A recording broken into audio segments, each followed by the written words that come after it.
Now, we don't have a healthcare system.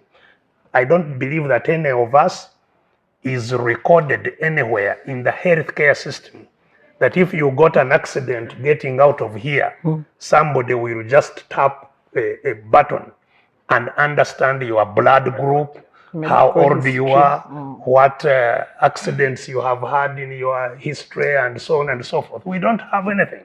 So if you go to a healthcare provider, they start from scratch to find out who you are, what to do with you. And so once you don't have a healthcare system and you get a pandemic like we got, you are in trouble.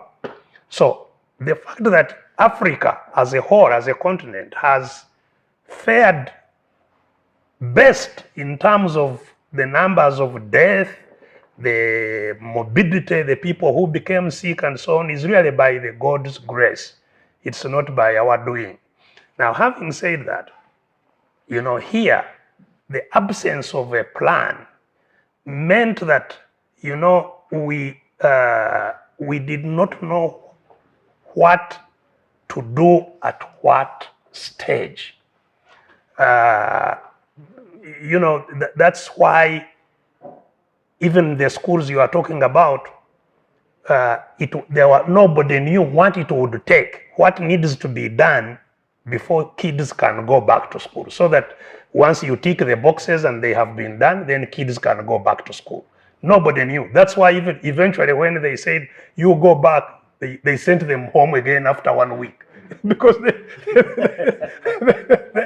there had not been a basis on which they had sent them.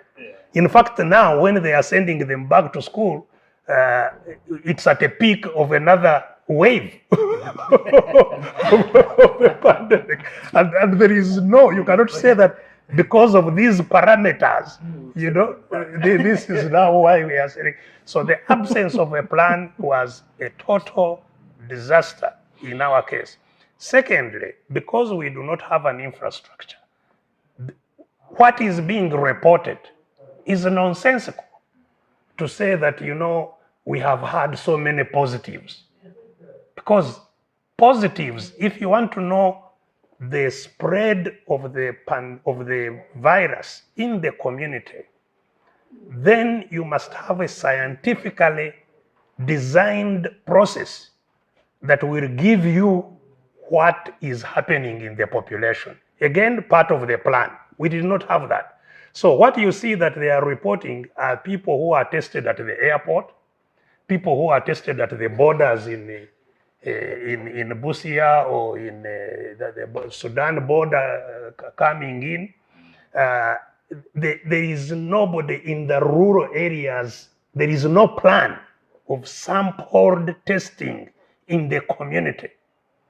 And so that's why even the whole question of contact tracing and so on that was supposed to be managed at the beginning of the pandemic fell through very quickly. And in fact, Uganda progressed to the last stage of transmission within the first 6 months. The COVID virus arrived in Uganda in March. By end of August, beginning of September, we were at stage 4 of transmission, meaning wide-scale community transmission. And once you reach that wide-scale community transmission, it means all of those processes of contact tracing and so on are now redundant. Yet, because of God's grace, even up to now, I hear people just thumping, saying they performed excellently because few people have died.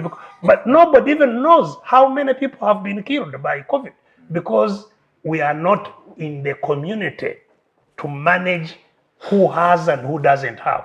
There are many people who die of COVID and are buried that we don't know. There are many people who suffer from COVID and get healed that we don't know.